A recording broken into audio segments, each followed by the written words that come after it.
Bonjour à tous, bienvenue sur notre chaîne YouTube. Aujourd'hui, une vidéo très spéciale pour une voiture qui l'est autant, M3 CSL. Alors, M3 CSL, c'est forcément une E46 parce qu'il y a beaucoup de différences avec une version normale.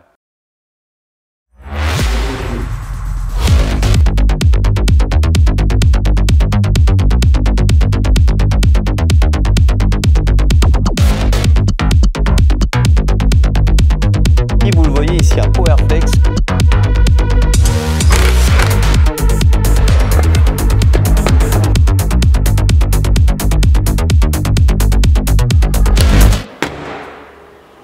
Vous l'avez vu, c'est noté 422 unités. Donc 422 unités pour la CSL RHD, puisque c'est une voiture anglaise. Et vous allez vous dire pourquoi je me retrouve côté gauche dans une voiture RHD, c'est puisqu'on a changé, on a mis le volant du bon côté, entre guillemets. Donc c'est une des grosses modifications de cette voiture et de ce projet, avec un truc un petit peu foufou, la boîte méca. Donc il faut savoir que les CSL sont toutes SMG, donc cette boîte mécanique robotisée.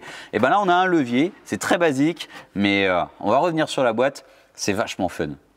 Alors, je me retrouve avec le levier de la SMG dans les mains et vous voyez, c'est totalement différent. Alors, le levier qui est ici sur la voiture, c'est un levier M Performance en Alcantara et ça nous amène à toutes justement les subtilités de la CSL. Il y en a beaucoup de l'Alcantara, donc on va faire le point sur ces détails qui font la différence avec une E46 standard. Commençons par les détails intérieurs. Vous l'avez vu, le volant est en Alcantara. Le volant multifonction des M3 E46 a disparu avec un seul bouton. C'est le mode sport des assistances de conduite. Les panneaux de porte carbone, les sièges sont plus légers. C'est vraiment une voiture exclusive et il faut savoir que ça nous amène au pourquoi. Pourquoi une RHD? Parce qu'en fait, c'est beaucoup moins cher. La cote française avoisine les 100 000 euros. Il y a beaucoup d'exemplaires qui partent dans les 90 à 110 000 euros. Celle-ci était bien moins chère, ce qui nous amène à cette conversion. Alors, si le volant est à gauche maintenant, on a toujours le compteur qui est en miles et en km/h. Donc ça, c'est des petites traces qu'on laisse et c'est assez subtil, mais ça rappelle un petit peu le passé de cette voiture. Comme l'immatriculation K90 CSL, à savoir que c'est une plaque perso et en Angleterre, c'est plutôt cool ça aussi. Alors, le volant, je disais, est du bon côté. On a refixé. Tout le faisceau a été modifié. C'est très long. Il faut savoir que le projet s'étale quand même depuis un petit moment et n'est pas tout à fait fini. Et il y a vraiment des modifs partout cachés comme ça dans la voiture. Alors, on parle de modification, mais on parle aussi d'amélioration. Alors, amélioration esthétique, c'est-à-dire qu'en fait, cette traverse qui est sous le tableau de bord ne se voit pas. On a quand même décidé de la peindre. Alors, ça sert à rien, vous allez me dire, mais sur un projet comme ça, on voulait bien faire les choses. Ça nous amène dans cette zone où maintenant, en fait, c'est tout bête, mais on a une pédale d'embrayage, puisqu'en SMG, on n'en a pas. C'est un petit peu comme une boîte automatique. Et ça nous amène également au fait qu'on a dû changer la moquette, puisque forcément, ça change. La pédale d'accélérateur se trouve ici. Et c'est dommage puisqu'on commence à filmer ce projet un petit peu tard, mais en dessous de cette moquette, on a dû souder pas mal de choses, comme le filetage pour le tampon, la butée de cette pédale d'embrayage, les supports de la pédale qui est électrique, les trous qu'on a dû percer dans la caisse, dans le tablier pour pouvoir accéder à la colonne de direction et aux autres éléments de freinage, etc. Et ça, on va passer sous le capot pour vous montrer. Le poids est important sur une CSL et ça, on en reparlera à multiples reprises puisque ce toit, par exemple, est en carbone, comme les panneaux de porte, et ce qui nous amène à un détail, puisqu'on parlait de la conversion RHD, LHD et le côté SMG et boîte méca. Alors, vous le voyez, la voiture est assez poussiéreuse. Je vous l'ai dit, c'est un projet qui dort ici chez Bresse Motorsport depuis un petit moment. Alors, revenons au passage de la crémaillère et du master vac de freinage. Donc l'assistance de la pédale de frein est juste ici. Alors le bocal qui est au bout du master vac sert au liquide de frein bien entendu.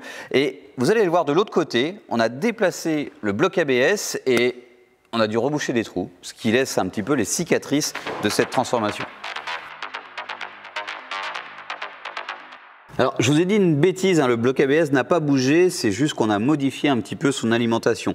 Alors, que ce soit électrique ou justement hydraulique, puisqu'en fait, le liquide de frein ne passait pas exactement au même endroit. Alors, on va retrouver les cicatrices, comme je vous disais. Donc, ici, on a mis une plaque qu'on a collée pour boucher le trou du master vac. C'est la même chose pour la colonne de direction qui est juste derrière, mais vous ne pourrez pas voir le trou, puisque maintenant, on a le pare-chaleur, l'isolant, qui a été remis comme d'origine. Alors ça peut paraître tout bête comme ça, puisqu'il a fallu juste reboucher des trous à cet endroit-là, mais il a fallu les créer de l'autre côté. Donc c'était entre guillemets préfet, il fallait juste ouvrir ces trous, mais c'est quand même compliqué de faire de la chaudronnerie dans une voiture où il y a déjà un petit peu de pièces, puisque c'est pas non plus une tôle, hein, une caisse de piste. Donc il faut vraiment faire attention à tous les détails. Et il y a énormément de choses que je vais forcément oublier, mais rien que les essuie-glaces. Tout est différent, enfin beaucoup de choses sont différentes entre une RHD et une LHD, et il a fallu aller sous la baie de pare-brise, souder les supports du moteur d'essuie-glace. Alors c'est plein de détails, mais bout à bout, ça prend beaucoup de temps.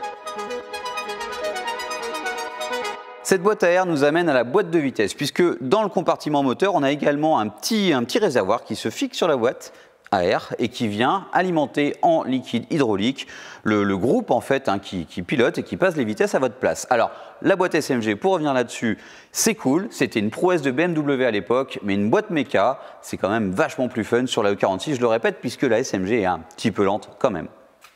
La boîte à air se situe ici et vous le voyez, il y a une sacrée entrée. Hein. L'entrée d'air est vraiment massive, ce qui nous amène au pare-choc puisque c'est très distinct de cette voiture. Le pare-choc est en carbone et a une forme particulière puisqu'il y a aussi un trou pour alimenter cette boîte. Ce splitter en carbone apporte forcément un petit peu d'aérodynamisme mais aussi très esthétique. Donc on peut le changer assez facilement puisqu'en fait c'est juste clipsé comme ça dans le pare-choc et ça vient se mettre juste là. Alors revenons au côté performance avec le trou dont on parlait dans le pare-choc qui alimente la boîte à air via les conduits qui sont juste derrière.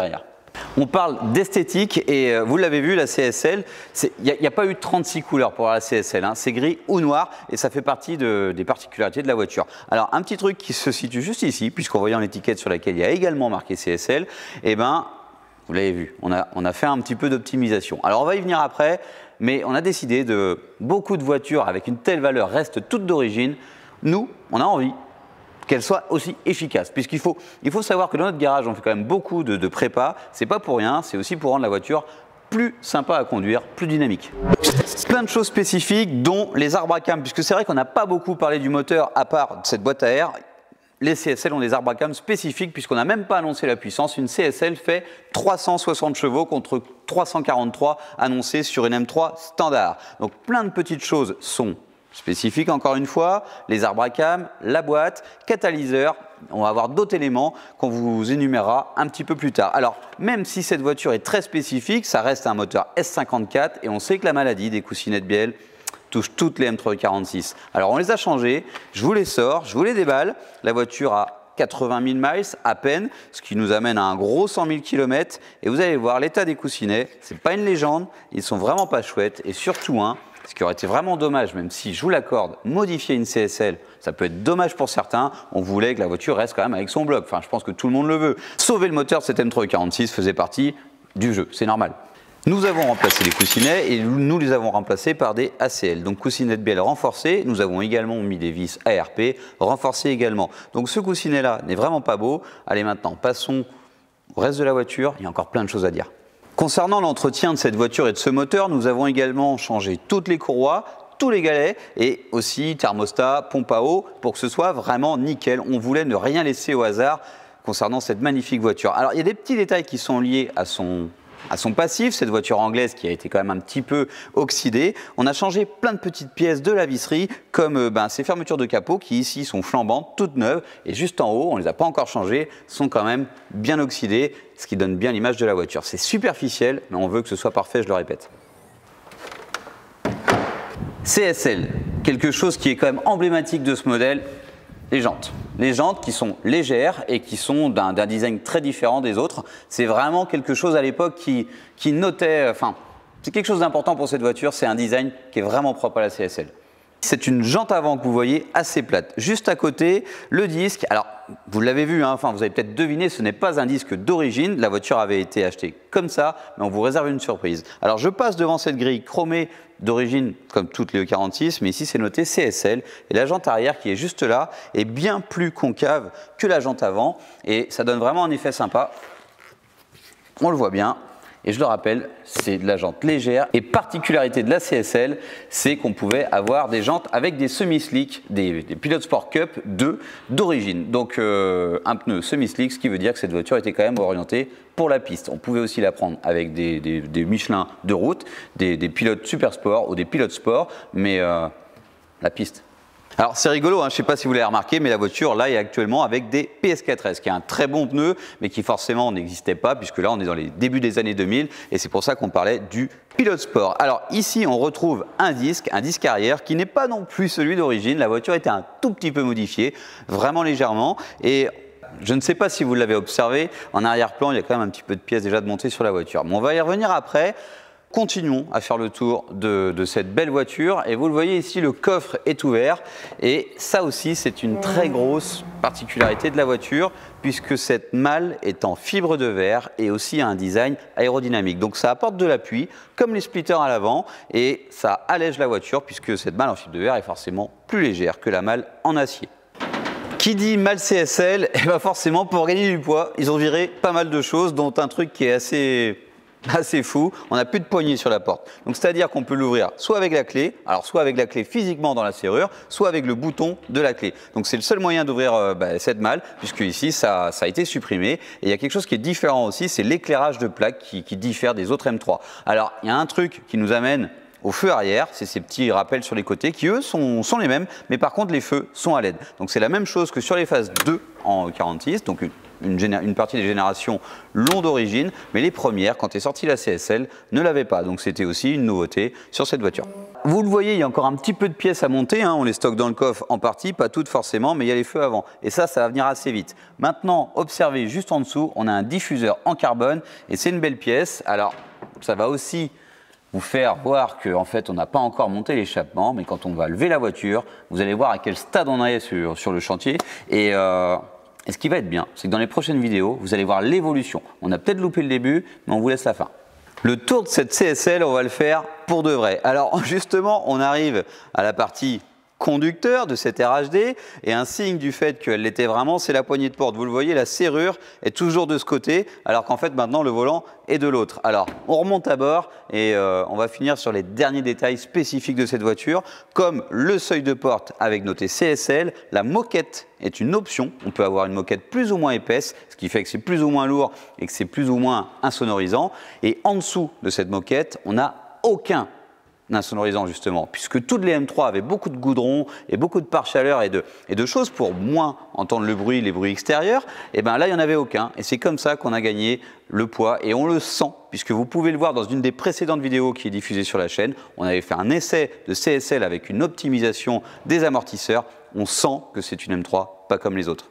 Les panneaux de porte sont vraiment magnifiques et on a eu de la chance, puisque tout à l'heure vous avez vu la console et il y a beaucoup de choses qu'on est obligé de passer de droite à gauche, comme cette serrure, je ne sais pas si nous le ferons, mais ce petit bouton, c'est le réglage des rétroviseurs. Et la chance qu'on a sur celle-ci, ça nous a fait un petit peu de boulot en moins, puisqu'il y avait les faisceaux de porte à changer liés, puisque normalement c'est sur la poignée, sur le 46 standard, et bien là c'est sur la console centrale, et du coup ça pour le coup c'est du temps de gagner.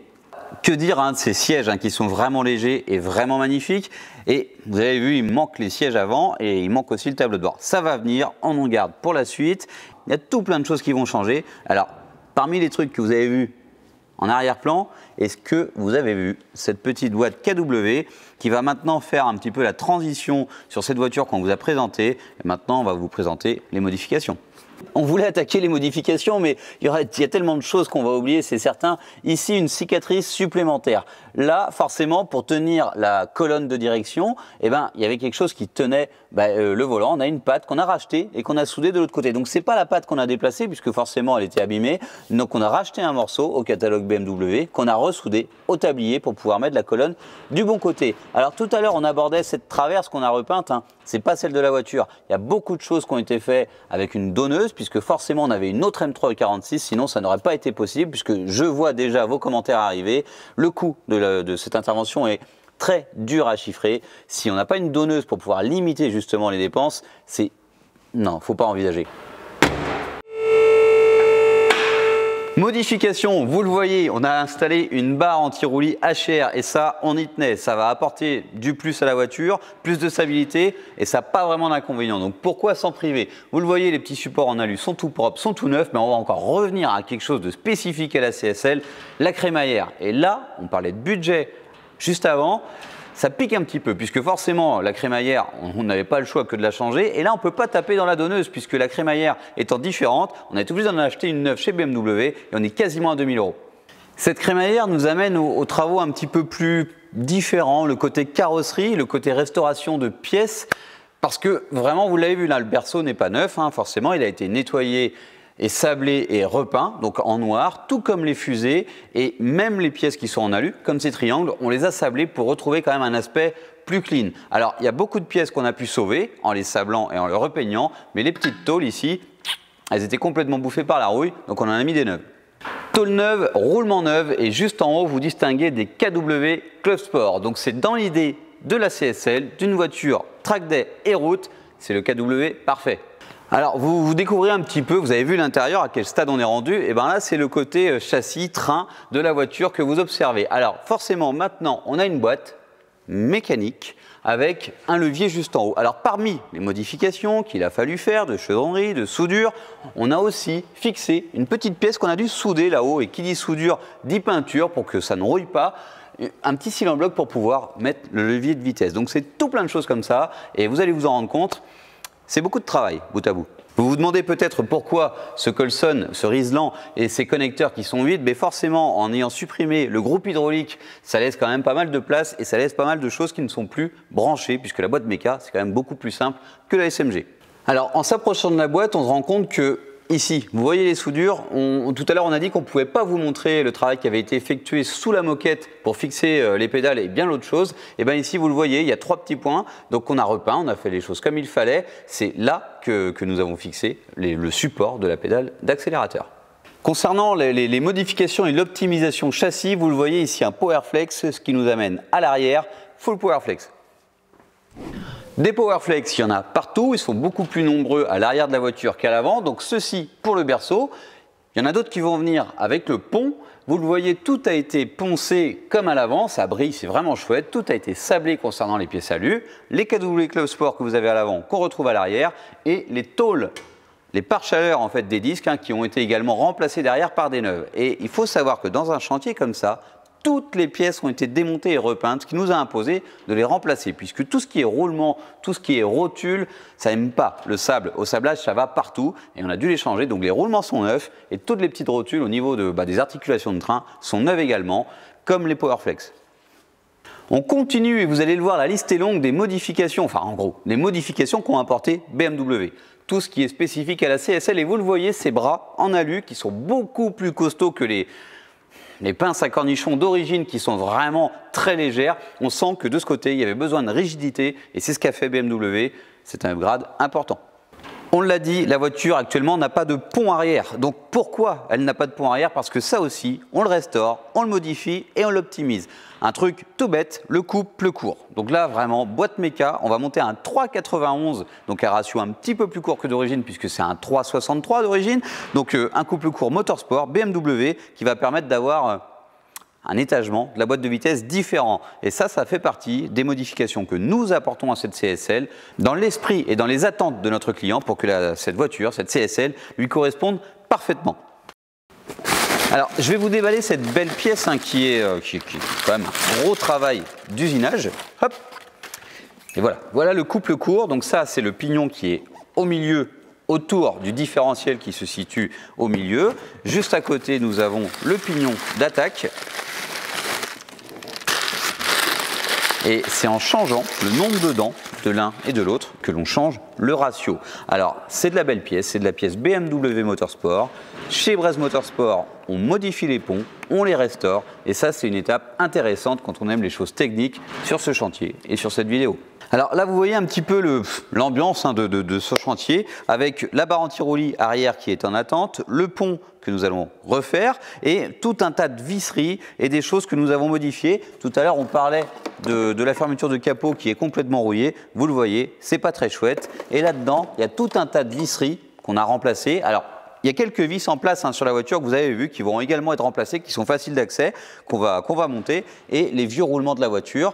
Et une chose importante, puisque tout à l'heure on parlait des modifications, en tout cas de l'entretien du moteur, là vous avez la pompe à eau qu'il était quand même judicieux de remplacer puisque tout était démonté, puisqu'on a sorti le moteur de la voiture pour pouvoir faire toutes ces modifications, vous l'aviez compris. On ne peut pas vraiment illustrer ce qui a été fait en termes d'électricité et de modification de faisceaux sur cette voiture, mais il y en a eu beaucoup, et du fer à souder, de la gaine thermo, il il y en a eu d'utilisé. Chantier CSL, ce projet qui dure quand même depuis un moment, bat son plein en ce moment, et vous l'avez vu aujourd'hui, nous avons remis quelques éléments comme ces feux, et on n'a pas parlé des options CSL, puisque ça c'est un sujet intéressant. Cette voiture, on ne va pas dire coursifiée, mais qui était quand même orientée sur la piste et une voiture légère, avec quand même en option 3-4 choses vraiment très basiques comme les feux au xénon. Et vous le voyez, on a un splitter qui a pris place. Hier, je l'avais présenté gentiment, mais maintenant, on a le côté passager qui est aussi en place. Et 2-3 éléments de garniture intérieure, le coffre, et on avance comme ça petit à petit, mais c'est beaucoup de choses à remettre en place.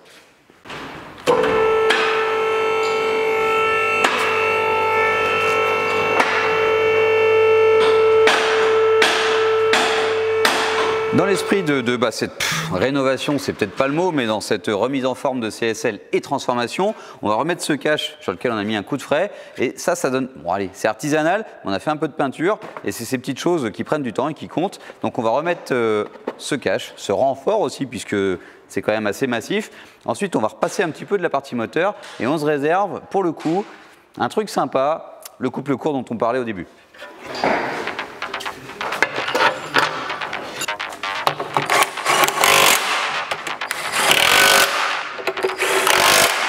La plaque est en place, le renfort, juste devant, il y en a une autre qui viendra après, on attend 2 petits joints et ensuite ce sera le grand moment, le redémarrage du moteur. Ici, on attend d'avoir terminé la partie transmission et on pourra remettre l'échappement qui est juste par terre. Venons-en à cette pièce maîtresse qui nous permettra ensuite, une fois que le moteur sera démarré, de pouvoir faire rouler la voiture, c'est le pont. Et c'est super important sur ces voitures puisque c'est un petit peu c'est la maladie. On va le restaurer, et on va lui apporter la modification du couple court, le 391, et ça va la rendre un petit peu plus agressive cette CSL. Alors, petit coup de frais sur ce pont, forcément. On le nettoie puisque cette partie est graissée et c'est tout à fait normal. Et vous le voyez ici, c'est noté CSL. On va aussi remplacer les cylindres blocs puisque bon, moi ceux-là sont abîmés. Et pourquoi noter CSL? C'est qu'on l'a dit tout à l'heure, c'est un petit peu la maladie, les ponts de M346. Donc on en a pas mal qui traînent au garage. Allez, on va le démonter. Ensuite, bien sûr, il sera nettoyé, mais vous allez voir l'intérieur du pont et en quoi ça consiste, la réfection d'un pont. Alors forcément, on commence par vidanger le pont, puisqu'on va enlever toute la partie arrière, cette partie qui fait office de couvercle, mais aussi un petit peu de radiateur avec les ailettes en bas. Et on voit dans le fond qu'on a, même si l'huile est vraiment propre, on a quand même un petit peu de dépôt. C'est des métaux, en fait, des résidus des frottements, de tout ce qui se passe à l'intérieur, qui sont juste là, tout au fond de l'huile.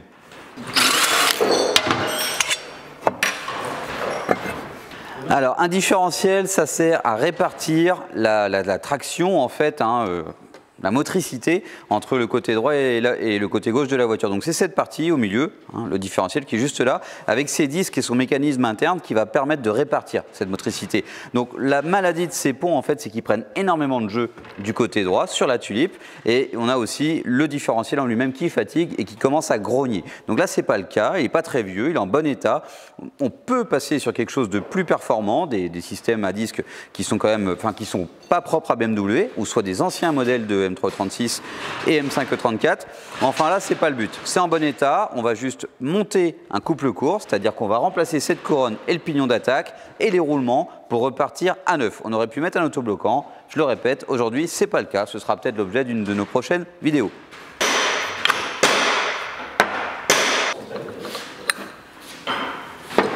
Alors, on a extrait les tulipes et là, ici, ce que vous voyez, c'est un joint puisqu'on a parlé du remplacement des roulements, mais forcément, on va aussi changer les joints. Alors là, maintenant, ce que vous voyez, c'est le roulement et on va pouvoir extraire le différentiel et c'est une grosse pièce de métal usinée. C'est quand même assez lourd, c'est assez technique, mais malgré ça, c'est quand même une pièce assez faible sur le 46. Comme ça peut paraître assez simple, mais en fait, il y a une grosse phase. Alors déjà, le démontage et le remontage, il faut savoir que les roulements, c'est vraiment fragile. C'est fait pour travailler que dans un sens, c'est-à-dire la rotation. Donc si on y met un choc ou quoi que ce soit, c'est pas bon. Alors ici, le couple court, qu'on vous avait montré, le couple BMW Motorsport en 391. Ici, on a le pignon d'attaque que vous voyez dans le fond du pont, qui va se situer à peu près là. Et la couronne, qui est juste à côté, qui se situe sur le différentiel juste ici. Alors on l'a dit, c'est le nombre de dents qui va changer en fait le ratio et qui va rendre le rapport plus ou moins court. Alors continuons, on va extraire le pignon d'attaque pour le remplacer et c'est là que ça intervient, il y a beaucoup de réglages et c'est important de bien les faire.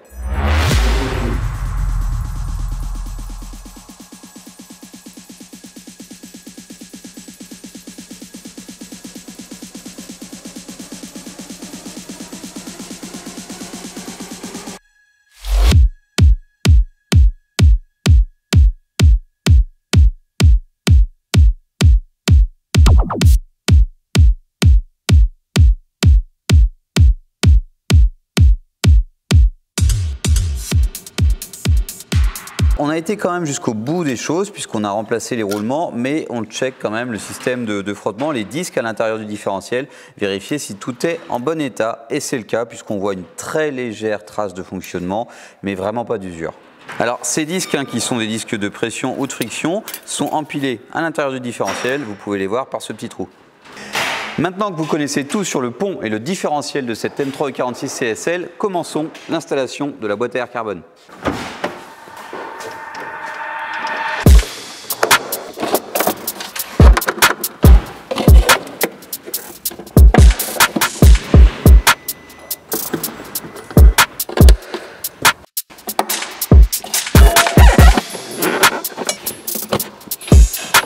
Dans ce projet CSL, on a parlé de modifications, RHD, LHD et effectivement enfin, la boîte SMG qui passe en boîte méca. Il y a aussi de l'entretien, donc l'écoussinet de bielle, et là on en a profité pour faire le joint de couvre-culasse puisqu'il était sec et ça fuyait. Alors filtre à air neuf, là c'est la partie où on met en huile, on a mis en huile le moteur, la direction assistée puisque vous l'avez vu il manquait quelques joints au niveau des durites inférieures et là en fait physiquement on ne voit pas grand chose puisqu'on est dans la partie codage. Donc on code le calculateur pour pouvoir faire comprendre à la voiture que la boîte SMG robotisée a disparu. Donc c'est du temps, mais physiquement on ne voit rien. Alors des choses beaucoup plus matérielles et volumineuses qui vont prendre place dans la voiture, et ça va faire la différence en termes de... Alors ça va être simple à installer, mais par contre on va avoir l'impression d'avancer beaucoup plus. Le tableau de bord, mais pas que, il y a les sièges qui arrivent aussi. Ces sièges, justement, on leur a mis un petit coup de propre puisqu'ils sont entreposés depuis 1 an à l'extérieur de la voiture, donc il y avait un petit peu de poussière. Ces sièges, c'est des Recaro qui ont été fabriqués pour BMW et qui se rabattent. C'est vraiment un truc qui est pratique dans la CSL, puisque souvent quand on monte des baquets, ça ne se rabat plus et ça ne donne pas l'accès aux places arrière. Pour conclure, du travail, il en reste, mais c'est en bonne voie. J'espère que ce projet vous plaît. Dans la prochaine vidéo, promis, elle démarre et elle roule. N'oubliez pas, si vous avez aimé cette vidéo, likez, partagez, commentez, mais surtout, abonnez-vous.